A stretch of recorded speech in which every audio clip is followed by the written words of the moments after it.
remember trying not to breathe very much. So, man, that's the best way to be. Shit, that's the best way to survive with that type of shit. Pretend like you dead, you gotta stop breathing. Like,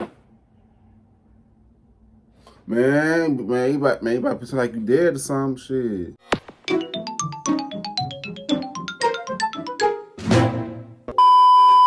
Yo, what's good? What's going on, YouTube? It's your boy Kewonis CB, and I'm back with another motherfucking reaction video.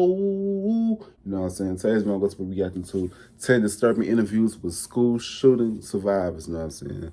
Yeah, man. I thought it was on my recommendation. I was like, yeah, let me react to it. You know what I'm saying? Yeah, man. Make sure you guys like, comment, subscribe, man. Also, comment down below some videos that you guys want me to react to next. I get straight to it. You know what I'm saying? Yes, subscribe. Let's get straight into this video. Let's get it. Yeah, let's go. Full screen. My name is Lance Kirkland. I was shot 5 times at Kewonis High School. Oh, damn. I sustained wounds in my face, my neck, my chest, and my arms. A total of 2 dozen shotgun pellets. And then he kind of makes his way, like he shoots in like a kind of going clockwise. See, like my classmates who I saw 12 minutes ago, they're dead. April 20th, 1999. Columbine survivor Lance Kirkland was shot 5 times during that infamous school shooting. Damn. Now, while much attention has been given to the story of the shooters, I feel like that was the most the Columbine and the Sam Cooks is the main two that I always remember. You know what I'm saying? I was real young with the Columbine. That was 99. I was about like 4 or 5 at the time. But I remember this Sam Cooke shooting while the kids got killed. Oh my goodness, man! Like, why do people want to shoot innocent people for no reason, though, man? You know what I'm saying? Like, what drives school shooters to do that? You know what I'm saying? If you want to, in spite of bullying you, you don't gotta take the whole school down. Let's take out the people who did it, who's bullying you. You know what I'm saying? Or tell somebody. You know what I'm saying? Like a lot of people, innocent people's lives just taken away for no reason. Like that doesn't really make sense to me, for real. Lance shared his harrowing account, detailing the traumatic events of that day that altered the course of his life forever. And just like Lance, here are the most disturbing interviews with school shooting survivors. April 16th, 2007. 23-year-old. I don't like that day. That my brother got killed. Sung-Wee Cho armed himself with 2 semi-automatic pistols and headed to the West Ambler Johnston's Hall dormitory, where he shot a fellow student, Emily Hilscher. Oh, was it the cab and did this happen at NIU? I remember because my auntie was going there. I remember that it was a school shooting. I remember this as a kid, as a teenager. It was a school shooting going on at NIU, man. My auntie was going at this time, bro. I remember this. The resident assistant, Ryan Clark, on the building's 4th floor. So at 7:05 that morning on campus, our shooter walked from his dorm into a different dorm, her dorm, shot a girl and her resident advisor. Both were killed on the scene. Cho somehow managed to escape the scene. He returned to his dorm, changed out of his bloody clothes, and cleared his computer. Shortly before 9 a.m., he mailed a package from the downtown Blacksburg post office to NBC News in New York. The package contained videos, writings, and photographs detailing his motivation for the shooting. Then, carrying a 9mm Glock, a 22 caliber Walther pistol, and a backpack full of ammo, Cho walked down to Norris Hall and chained the 3 entrances from inside. So our shooter chained the doors from the inside, and it's horrible, absolutely. Right now, buy one, get one Whopper from Burger King. And a buy one, get one. Absolutely horrible. He chained the doors. He wrote a note that said, if you try to break in, a bomb will go off. He proceeded to the building's 2nd floor. Oh, damn. Took his stance. Or was he trying to trick their minds before they won't go in and see the evidence and stuff? So sometimes they play mind tricks with you. Sometimes you gotta risk it all sometimes. Shit. A strategic spot. It began the shooting. Right then, he walked in just seconds after. There's absolutely no time to think or to duck or to take cover, and people just kind of fell to the floor. That was one survivor, Christina Anderson, who was in room 206, the first classroom Cho attacked. He shot and killed the professor, G.V. Laganathan, and about 10 students in that class alone. Another survivor who witnessed that shooting is Avery Haynes. And he went across the room and just literally went down rows of people and just shot everyone individually, one by one. Multiple rounds were fired into each individual, but Things happened so fast that she couldn't even duck. wasn't, my eyes were closed, but I could hear and I could smell and I could sense, because the force was kind of going towards me, that I said to myself, brace yourself, your turn is gonna come. And I kind of, And unfortunately, she got shot.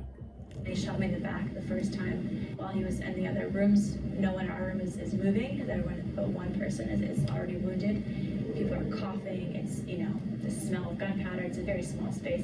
Both Christina and Haynes tried playing dead as Cho left their classroom. When he was in our class, I remember trying not to breathe very much. So, Man, that's the best way to be. Shit, that's the best way to survive with that type of shit. Pretend like you dead, you gotta stop breathing. Like, man, you about to pretend like you dead or some shit. Man, if they come close to me with that, man, you about you attack their ass, man. Before they even pull the trigger. Shit, about the video. until I was alive. Because as my stomach was hitting the chair, I was thinking, he can see me breathing, he can see me alive, and that was very scary. In the next room he entered, Cho murdered the French instructor, Jocelyn Couture Nowak, and 11 students. Damn. I was in North Hall, which is the place of the second shooting, and he came into our class, shot the person who was sitting next to me, shot our professor, then I hid under the desk, and then he proceeded to shoot everybody else in our class practically. There were probably 15 to 20 people in our class, and he shot maybe 10 to 15 of them. That was Derek Odell, another student who survived Cho's deadly massacre. Be calm, but obviously this must have been terrifying and you're very shaken up. Yeah, it was, nothing can describe this. I mean, something that you would never imagine in life. And I hate that they have to witness this stuff, man. Probably scarred for life, man. That stuff is crazy. In room 211, Cho returned to room 206 and shot at Avery Haynes a second time. And I was trying to hold my stomach in to pretend like I was dead, and he shot above my head, which was incredibly scary looking back now, because I looked up and I looked at the wall and I saw where the bullet hole was. To make matters worse, he returned a third time, targeting Avery again as she lay bleeding on her desk. He left for a third time, he came back again, so he came in 3 times, and in that time he shot me 3 times. So twice in the back and then once in the toe. After shooting for about 9 minutes, Cho turned the gun on himself and pulled the trigger. They got in, he killed himself when he heard police, and he killed himself in front of our classroom. So he killed 12 people in my classroom, including our teacher. In total, Cho killed 32 people and wounded 17 others, Damn. marking this as the worst school shooting ever in the U.S. He never said a single word. He never said anything when he walked in or during. I really, like, what really influenced these people to do this type of thing? Like, people play too much video games, bro. Like Grand Theft Auto, 007, Duke Nuke. You know what I'm saying? Like, well, man. I mean, this was a planned attack. He knew what he was out to do, and unfortunately, the intention was to injure as many people as possible. Cho may be dead, but his actions have left hundreds of people scarred, Man. physically and mentally. I don't know if I can ever go back to that classroom. I mean, the other classes, it might be different, but that classroom, it would just bring back to me bad memories. Survived the shooting of Virginia Tech in 2007 and now having to survive it again in 2019. You know, Oh, this happened in Virginia. It doesn't make any sense to me. I mean, a gunman shooting people without saying anything. Right. It just seems like his intent to kill is just irrational. He asked our religions and shot the Christians in the head because he thinks the earth is evil and he didn't want us to suffer on earth. Around 10:30 a.m. on October 1st, 2015, a 26-year-old student of Umpqua Community College in Oregon entered a public speaking classroom and began shooting. You could hear everyone breathing hard and freaking out and crying, and he asked everyone to move to the center of the classroom. The student was identified as Chris Harper Mercer, and his first target was a professor whom he shot and killed at point-blank range.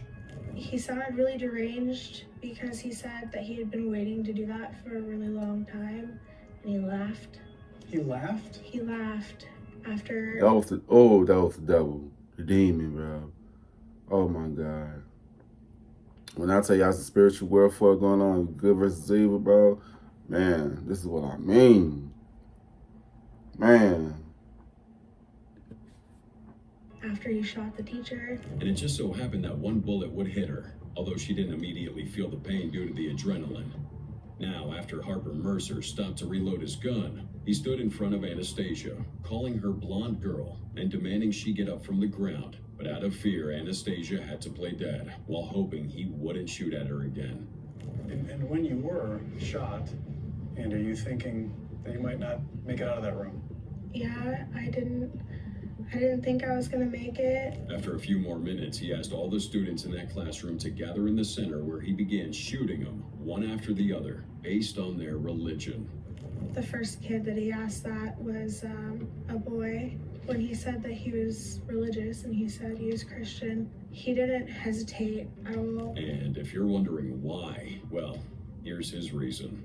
Yeah, the shooter said that he would only feel pain for a couple of seconds and that he would be with God soon, and then he shot him. For more context, Harper's profile on the dating website Spiritual Passions listed him as not religious, looking for a similarly non-religious woman. Also, he was a part of a group on that website called Doesn't Like Organ. What? But I kind of feel where he coming from, though, because religious people can be evil, but they don't, like, respect other people's viewpoints, you know what I'm saying? I'm not religious at all, but that don't give me the reason to kill somebody because they beliefs. Like, come on, man. It's not that serious, bro. We all here on here for a purpose, not to kill somebody. We all here to be different, not the same. You know what I'm saying? Like, come on now. Come on, man. These people ain't do nothing to you. Lord, this one was, the other one was less out of 10, but this one, he had intensity. It's like, just like the Nazis and shit, they killed all the Jews and shit, you know what I'm saying? Like, what the fuck? His religion. So, it's pretty clear where his mind was during the shooting. But the next thing he did was just as troubling because as he went down the line, shooting every religious student, he spared one kid's life by handing him an envelope with a flash drive inside. He said, "The kid in the glasses, get up, I need you to do me a favor. Today's your lucky day." And hands him this, like, business envelope. Contained on this drive was Harper Mercer's motive for the shooting, some of which were the facts that he had no friends, no job, no girlfriend, and was also a virgin. Looks like Mr. Mercer just might have been the biggest loser ever. And if you're wondering why he didn't just hand the drive over to the authorities, well, it's because Harper eventually shot and killed himself. But even with his death, Anastasia couldn't believe her eyes when she saw the massive damage Harper Mercer had caused. I heard that one kid in my class say that he was dead, he's dead, he's shot in the head, everything's okay. And that's when I opened my eyes, and I didn't want to open my eyes, I did, and looked around the classroom, and it was horrible. It was the worst thing I've ever seen in my life. She had to undergo surgery to remove a bullet lodged in her spine. And during that interview with ABC, she shared the trauma of that day, and it still haunts her, as she sometimes even recalls the smell of gunpowder. When I close my eyes and I'm really close to falling And that's asleep, just strong. I can hear the gunshots and Traumatized. I can smell it. And thanks to Harper Mercer's ridiculous motive, this young woman might just be traumatized for life. Every day is special, and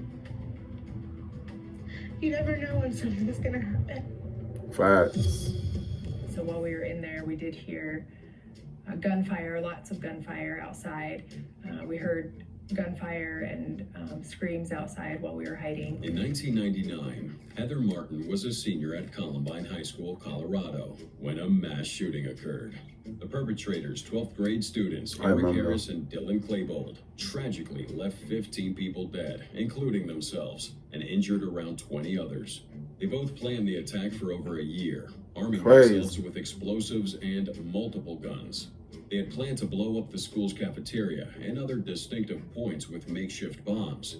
But when they failed to detonate, Harris and Claypool decided to hold the entire school hostage. Now, Heather was in the school's choir office with 15 other students when the shooting began. So first a student came running up the stairs and they said, someone's got a gun downstairs and they're shooting. And so we all stand up and, the teacher's like, sit down. And so we kind of sit back down and then the gunfire erupts outside the door. What these students didn't realize was that if those bombs actually detonated, more than 488 students would have been killed and the entire school building would have been crushed, potentially harming Heather and her colleagues in that choir office. So everybody just kind of ran if they could get out. And for whatever reason, I didn't run. I think I was just in shock or trying not to overreact. But to their luck, Smart. that happened, and Heather, along with her classmates, were able to secure themselves by using a teacher's desk to block the entrance door. This office was adjacent to the school's library. So you gotta think smart. Think smart. Work together. For real, for real. For real. Sometimes it... Oh, shit. You can't attack all you at the same time, so we gotta think smart. We gotta attack these motherfuckers. Shit. Don't let fear take control of y'all. If you somebody attacking y'all, attack back. You know what I'm saying? People be so under fear. We need to sit together and take this motherfucker down. You know what I'm saying? For real. Harris killed a few students. They blasted shots at random people, including one student named Casey Johnson, who was shot in the arm. Right before I was shot, I turned around to see him about 5 feet behind me, pointing the gun at the boy who was hiding behind me. Now, Casey was headed to the library to read a magazine when a teacher raised an alarm about a student having a gun in school. As Casey tried fleeing in the opposite direction, one of the shooters was set to be headed. She was brutally shot in the arm and had to fake being dead. And he shot me. Smart. Started yelling at me. You gotta be smart. I really needed him to think he could move on from me, so I quit breathing and played dead. In the end, SWAT arrived at the school and there was an intense gun battle. Dylan and Harris took their final shots, but this time, their guns were aimed at each other. They killed themselves. I've talked to my sister since then, and my sister was a freshman. When I walked up the driveway, that she came out to run and hug me, and that I was just a shell of a person. For Heather, the shock of what she went through keeps traumatizing her to this day. I eventually dropped out of college. I developed an eating disorder to try to sort of gain that control back. I started using drugs. I'm lucky that they weren't addictive. It was just sort of recreational drugs that weren't hard for me to stop using. Some of you may be thinking, for something that happened years back, she should have been over it, right? No. Well, if that's your line of thought, then you really don't understand PTSD and PTSD is a mug. Without therapy. I did go into therapy for about a month and a half. Man, that's so traumatizing, man. They gave me permission to feel traumatized. And as for Casey, real, she risked the possibility of losing her arm. The doctor couldn't have saved my arm without the donation. The young donor whose bone I was given to save my arm, her family gave a great gift. Thankfully, both women are doing well for themselves, with Heather ironically becoming a teacher. That I think I always wanted to be a teacher. I went back and I found my old yearbook. My senior English teacher said, "I hope you major in English and become a teacher because your students would love you." The trauma might be gone, but the memory, sadly, is there for life. For life, for real. Almost instantly, I called 911 just out of instinct. They couldn't hear me over the sound of the gunshots. It was so incredibly loud. February 14th, 2018. Nicholas Jacob Cruz I remember this. Killed 17 people at Marjorie Stoneman I Douglas remember High this. School in Parkland, Florida. For no Turning reason. A day of love into a day of unimaginable sorrow. One survivor of the shooting, Aliyah Eastman, told Megyn Kelly of Today what exactly happened that morning. Was wrong. Well, there was high security because students were smoking in the restrooms that day, but nobody thought anything of it. And then around 2:15 p.m., she and her classmates heard the first round of gunshots. This video was retrieved from the school surveillance camera showing the exact moment Cruz entered a stairwell adjacent to classrooms and assembled an AR-15 style semi-automatic rifle. One student, Christopher McKenna, entered right behind him, but Cruz spared his life, telling him to run as he went on to carry out his sinister plan. After killing his first 3 victims, Cruz shot through the windows of 4 classrooms, claiming the lives of 6 more students and wounding 13 others. And at first I thought it was a prank because it was Valentine's Day, and I thought it was a paintball gun because I saw red on the floor. But it was blood and it wasn't a prank. According to the testimony of some other students, everything I remember this though. There's a glass panel on our door. He opened fired at the door from the inside the hallway, through the door, and just started spraying through the door. Here's a real-time video capturing exactly what it sounded like. Holy.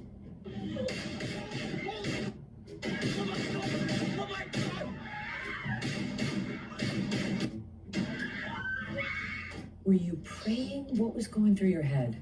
I just immediately thought that he was coming inside, so I told myself I need to look like I'm dead as well. To play dead, Aliyah had to hide beneath a classmate who had already been shot. And even more disturbing is the fact that the gunshot's echoes triggered the fire alarm, causing confusion. Since there had been a fire drill earlier that day, students couldn't take cover in hard corners, which are safe spots in classrooms designed for such incidents, because most classrooms lacked one. Also, a code red alert wasn't immediately called because school staff were unsure who had the authority to do so. And it wasn't until a few minutes later that staff finally initiated a lockdown. One armed Broward County officer was present and immediately called for backup. But before they could arrive, Cruz killed 2 staff members near the first floor stairwell before moving to the second floor, where he fired into 2 unoccupied classrooms. On the 3rd floor, he would shoot and kill 5 students and another staff member in the hallway, injuring 3 more students and 1 teacher. He then entered a teacher's lounge and unsuccessfully tried to shoot through the hurricane-resistant windows to target people outside. Now, after his weapon possibly jammed, Cruz abandoned the rifle on the 3rd floor and escaped by mingling with the fleeing students. Cruz managed to evade the SWAT team and escape into the city. But if you're curious about how he was eventually captured, stay tuned, because I'll talk about that in a moment. I think was in the attack. He was in the arts classroom when the shooter aimed at these young students, and he was struck in the back of the head. Schubert might just be the toughest guy in Santa Fe, Texas. This kid got shot at the back of his head, shrugged it off like it was a mosquito bite, and kept moving like nothing happened. Rome Schubert was shot by 17-year-old Demetrios Pagurtzis during the Santa Fe High School shooting back in May 2018. 2 months earlier in March, Pagurtzis logged on to LuckyGunner.com and purchased 50 rounds of .38 special ammunition and 105 rounds of 12-gauge shotgun ammunition. 2 weeks later, he would buy another 35 rounds of 12-gauge shotgun ammo, and in both instances, Pagurtzis didn't need to provide proof of age since he used an American Express gift card. He used his real name and address for shipment, and both orders were approved and shipped through FedEx, even though he declined the adult signature requirement. Now, on the day of the shooting, Pagurtzis entered an art class and fired his weapon while singing "Another One Bites the Dust" by the rock band Queen. I mean, this guy was in his own dark musical, or maybe he just wanted to turn the song's lyrics into a reality. But anyway, Rome Schubert was one of the students unlucky enough to get shot at. But in his case, he survived by a miracle. You see, after Schubert got shot, he didn't feel a thing and just kept running until another student pointed out he was bleeding. I saw some blood on me, came up behind me and said, "You've been shot." And I thought it was somebody else's blood. And so I just took my shirt off and put pressure to it and just took off to the parking lot. The bullet passed. So that's a warrior right there, you know what I'm saying? That's a warrior, you know what I'm saying? I'll top him for that. For sure. I get him, yes, man. Fearless, you know what I'm saying? I would just think that would have did. I would like, you know, a lot of people, if I was in this type of situation, I would not be the ones that be hiding. I'd be the ones that be trying to attack the shooter, do something to help the people, you know what I'm saying? I'm not for that sit there and let fear get the best of me, you know what I'm saying? But I'm gonna think smart about it though. That's the video. Part of his neck and left him unharmed. Even doctors say that he might have not survived if it was an inch deeper. Bullet came in there. It went. And you can see the exit wound. There's the exit wound. Right there, and he was able to get up and run out. Didn't know that he'd even been struck. He's supposed to be here, man. That wasn't his carried on time. his attack. However, Santa Fe ISD police officers eventually arrived on campus, and after an intense gun battle, Pogorty surrendered. He had killed 8 students, 2 teachers, and shot 13 others, leaving them wounded. As for Rome Schubert, his parents got worried after hearing about that shooting. Little did they know that their son had taken a bullet like it was nothing. When you first laid eyes on him in the hospital? I just started bawling, crying. I walked in the room and I just laid my head on his chest, and I just was like, thank you, God. As for Pogorty's, 3 experts found him unfit to stand trial. And as of February 2024, he was in custody at the North Texas State Hospital. Nonetheless, the real highlight of this story is that just after coming so close to losing his life, Rome went out less than 24 hours later to do what he knows how to do best. And the day after the shooting, he played baseball. So he shot me 4 times, and I blacked out, and then woke up sensing that somebody was behind me, and I could see their shadow. And I put my hand up to ask for help, and he said, "Sure, I'll help you." And I looked up a little bit, and he didn't grab my hand. And so I just laid back down, and he put the shotgun right behind my ear and pulled the trigger. Lance Kirkland isn't just a survivor. This guy's a fighter, because he literally fought to stay alive after getting shot 5 times during the Columbine High School shooting. April 20th, 1999. Kirkland and 2 friends walked outside the cafeteria for a quick cigarette break. Although his buddies Danny Robo and Sean Graves didn't smoke, the 3 of them still met at lunch every day for a small talk. However, on that fateful day, things would change, because as they were standing outside for a few minutes, they heard a laugh from a concrete stairway above them, followed by the sound of gunshots. We walked out, and we heard fireworks, and then we saw the guy with the gun, and I convinced myself that it was paintball, it was a cedar prank. The first shot slammed Rohrbaugh through the back, and as he collapsed into Kirkland's arms, a quick series of shots hit Kirkland on his left foot, right leg, and left knee. The 4th shot was a gunshot blast to the chest that finally knocked him off his feet and down to the ground. Went out, and then this knee got hurt, and then it felt like somebody punched me in the chest. Meanwhile, Sean Graves saw the mayhem and ran for his life. But just before he reached the cafeteria door, a second gunman aimed at his back, dropping him with a bullet that struck his spine. Kirkland yelled for his friends to help, but Rohrbaugh was silent on the sidewalk, while Graves screamed that his legs didn't work. And as his eyes began to dim, he saw a figure standing by him. He stretched out his hand asking for help, but sadly that was one of the shooters, who ironically said that he was gonna help before he shot Kirkland for the 5th time in his face.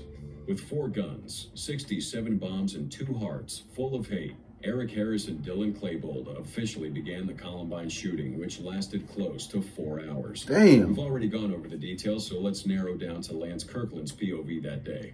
Now, as Harris and Klebold continued their malicious killing spree, Kirkland remained outside. And they was enjoying this shit. Blood with every breath. His friend Rohrbaugh was dead, and Graves was paralyzed. On the stairs above him, next to 2 black duffel bags stuffed with guns, ammo, and bombs, Harris and Klebold kept spraying bullets at teenagers eating outside. Then Klebold hurled a pipe bomb onto the school's roof, causing the ground to shake. Rachel Scott and a transfer student, Richard Castaldo, were both caught up in the gunfire.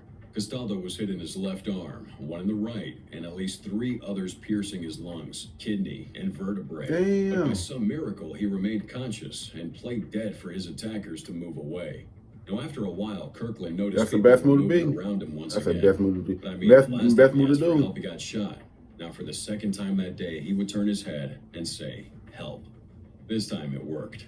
A paramedic named Monty Fleming grabbed Kirkland and laid him in the ambulance on top of Graves' dead body. He survived. Wow. And for about 2 years after, he underwent 35 surgeries.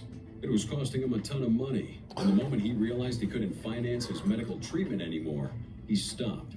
In 2001, where I found out that I was going to be a dad. Subsequently, after a wrong business investment that occurred in 2015, Kirkland started drinking. With all the stress, with all the extra stress from trying to run the business and being a single father, and it just kind of broke me, and I drank more and more and more. And although he never realized it, most of his actions were caused by the trauma of that incident. Noticing my symptoms and being able to deal with them, that gives me hope, and for a brighter future. On the way, we saw bodies in the hallways, and doors blown off the hinges, and we just ran and ran and ran out of the school, out of the parking lot. December 14th, 2012. A mass shooting occurs at Sandy Hook Elementary Yes, School in Newton. that's another one. That's another one. Yep, that's why. That's what I just. Did I say Sandy Hooks? I said Cooks. Well, I said some. This part. It was another one. This one. I remember for sure. I definitely remember this one. That's the video. Where the perpetrator, 20-year-old Adam Lanza, shot and killed 20 people, ugly motherfucker. including 20 minors and 6 adult staff. For context here, Adam lived in Newtown with his 52-year-old mother, Nancy Lanza, a gun enthusiast who kept many firearms around their home. Now in school, Adam frequently struggled with anxiety and hated the crowded classrooms. He started getting upset in middle school because of frequent classroom changes during the day. The movement and noise were too stimulating, and they made him anxious. At one point, his anxiety was so intense that his mother had to take him to the ER at Danbury Hospital. Adam was later transferred to a different school, but at age 14, he returned to Newtown High School. Now, during this time, things got worse, and his parents soon realized he wasn't cut out to be in public schools. Right. So, with a mixture of homeschooling and a few online classes, Adam was able to obtain a high school diploma. Now, here's where the twist comes in. During his time being homeschooled, Adam was isolated in his room all alone, playing video games and watching documentaries about school shooters. This daily routine created some type of weird fascination in his mind. And after his mom announced her plan to move out of Newtown, Adam put into motion his plan to not only kill his mom, but carry out one of the deadliest school shootings in America. Yes. Around 9:30 a.m. on December 14th, 2012, I remember Adam this. fired gunshots at his mother, killing her while she was still in bed with her PJs on. Wow. From there, he took her rifle and 10 magazines of 30 rounds each and headed to Sandy Hook. We were reading a book in the front of the classroom before it happened. According to one Emma Ahrens, she personally knew Adam Lanza, and on the morning of the incident, they both spoke while he paid a visit to her class. But after a few minutes, he walked out, and when he came back, he told her this. At the front of the classroom, and he came in and stood right next to me. He told me and a couple other people to run, and we did. We ran out of the classroom, out of the school. And as she At least he told them. The state that's come up and down that started shooting, you know what I'm saying? I like the other ones, like he actually cared for her. You know what I'm saying? Like that. Sometimes you just gotta be careful how you treat people because you never know how they is, man. Like that's why you never bully nobody. That's why you never be mean to nobody because you never know what they're going through, you know? And that's why you being nice to them, they'll give you a pass, you know what I'm saying? But that's, yeah. I always treat people with kindness. That's the video. And what she saw was preposterous, to say the least. And keep in mind that these guys were literally minors, so by their own understanding, they knew little to nothing about what was going on. One survivor even said all he could vividly remember was his mom crying over what had happened. I didn't know what happened at the time. I didn't understand, the gravity of the whole thing, but I knew my mom was crying. My mom was so scared that, something horrible had happened. I've never seen it like that before, and I never have since. I hope I never do, so. After less than 10 minutes of shooting, Adam turned the gun on himself and ended his life with a shot to the head. I looked around the corner and of the file cabinet to see the shooter. Dylan was also a survivor of the Parkland High School shooting. I remember that one too, the He Parkland. came face to face with death. Let us explain. You see, on the day of the incident, Dylan was in class when the shooter, Nicholas Cruz, let out shots in the hallway. With about 20 minutes of class left, I heard the first shots that I've ever heard in my life of a gun, which was the AR-15. And my class started to panic. Dylan and his classmates quickly scrambled to hide. Some students huddled in a corner, while Dylan and about 8 others pushed a cabinet against the door to block the shooter from coming in. However, when Dylan accidentally made eye contact, Nicholas began shooting into their classroom. And I looked to my right side to see one of my friends, Nick Dorette, was dead, and another girl I know, Helena Ramsey, was also dead. And the girl next to me was skimmed with bullets a couple times. Filled with despair, Dylan sent what he thought would be his final message ever to his parents before calling 911. He lay next to 2 other students who were badly injured, and after about 12 minutes on the phone with the cops, Dylan heard sirens around the corner. About 10 cops pull up to the classroom armed with rifles and instructed each one of them to raise their hands in the air and run as fast as they could outside the school. Yet just when it seemed safe, that was when the true horror began. Just in the hallway, I saw two bodies. I had to step over the glass. There was blood, like bullets. The smell will never leave my mouth, my nose. It's just so distinct. And just imagine what it must have been like for Dylan, being in full view of the shooter and watching as bullets flew past him, striking the very same people he had spent most of the school year with, and then getting to lay next to their dead bodies for what must have felt like eternity. I don't know about you, but that's definitely not something many can continue living with. And I say that because one student who survived the shooting, Sydney Aiello, took her own life the following year. Wow. This is 19-year-old Sydney Aiello. Aiello PTSD. was friends with Parkland shooting victim Meadow Pollock. Aiello's mother told me that Sydney felt survivor's guilt and was diagnosed with post-traumatic stress disorder. 19-year-old Sydney Aiello was a graduate from Stoneman Douglas and intended to go into the medical field. She However, just couldn't she take couldn't it. move past the trauma of knowing her very close friend, Meadow Pollock, was a victim of the Parkland mass shooting. Luckily for Sydney that day, she wasn't in the freshman building where Nicholas carried out that shooting. But ever since, Sydney has struggled with survivor's guilt. She also struggled with attending her college classes because the thought of being in a classroom scared her. And in March 2019, Sydney shot herself in the head.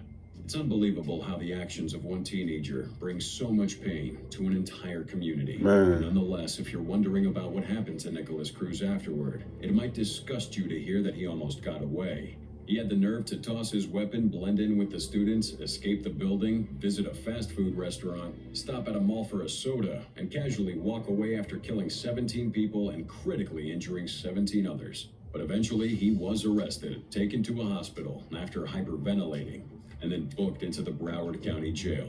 Subsequently, on October 20th, 2021, Cruz pled guilty to all charges. Lock his and ass up. apologized for his crimes. Although the prosecution sought the death penalty, he was sentenced to life in prison. Good. Without the possibility of parole. Good. it's such a real thing, and it's been happening just more and more. It's like not even surprising when something like this happens anymore, and that's not how it should be, like, anywhere. And I just want people to know that, like, this needs to change. And For real, man. I made TikToks with my friends in the hallways, and all of a sudden, I thought a balloon popped. I turned, and I fell right to the ground. That obviously wasn't an interview, but Kylie's account of the 2021 Oxford High School shooting is just so I remember this. heart-wrenching. We'd be doing you a huge injustice by not including it in this video. You see, on November 30th, 2021, Kylie, a senior at Oxford High School, arrived on campus, gisting with her peers, when she noticed something had hit her. She fell to the ground and immediately noticed other students were sprinting through the hallway. I remember hearing screams. I saw running, but I couldn't run. She fell on her side and immediately realized she'd been shot. And I realized what had just happened. I was just shot, and I thought I was gonna die. Now, the shooter was a troubled student named Ethan Crumbley. He looked like Crumbley he- had arrived at school that morning with a 9mm semi-automatic handgun, and shortly before 5th period, he went to the bathroom, took it out of his bag, and started spraying bullets at hundreds of students walking through the hallway. Kylie was hit around her rib, but she did everything she could to stay alive. I repeatedly hit my legs with my hands like this in an attempt to regain any kind of feeling, but not a single thing. She tried screaming for help, but everyone was so busy scrambling for a place to hide that no one heard or could help her. Kylie then turned to her side and noticed her friend, Hannah St. Juliana, had also been shot and was in pain. Realizing that I wasn't alone, I kept trying to reassure her. Someone will come help us. Don't worry. Just keep breathing. Just please stay with me. I said that to her 1,000 times. Everywhere was just eerily silent, and only the loud bangs of Ethan Crumbley's gun could be heard. Kylie kept reciting her mom's cell number just so she could confirm that she wasn't brain dead. And after a few minutes of lying in a pool of her own blood, a SWAT officer passed by, and Kylie was able to get his attention. He told her paramedics were on their way, giving her a little glimpse of hope. She kept trying to nudge Hannah's head to keep her awake, but after 15 minutes, paramedics arrived and Hannah was dead. On the other hand, Kylie Osage suffered multiple injuries during the shooting. The bullet entered me through my right clavicle, and exited out the left side of my back. The bullet shattered my right clavicle, broke 2 of my ribs, and grazed my spine. She had a spinal cord injury and was hospitalized for weeks while undergoing multiple surgeries. One surgery was performed the night of the incident to remove fragments of the bullet, along with pieces of clothing that had penetrated into her body along with that bullet. During my almost 5-week stay in the rehab unit, I had to train myself to sit up unassisted. And that's crazy. I had to relearn how to perform basic life tasks. The horrible action of one teenager not only caused her pain, but altered the course of her life for the worse, because after this incident, she wasn't able to ride horses anymore, which was one of her favorite hobbies before. And your honor, to make everyone aware, back surgery is so hard. It causes intense pain and struggles. It's impossible to do anything yourself. She couldn't get a job and make money even after 2 years of that incident. Luckily, Michigan State University offered her admission, and she's been schooling there. Currently, I'm a sophomore at Michigan State University, where all these accommodations are still in place. Even though I am able to attend school, I'm still in constant pain.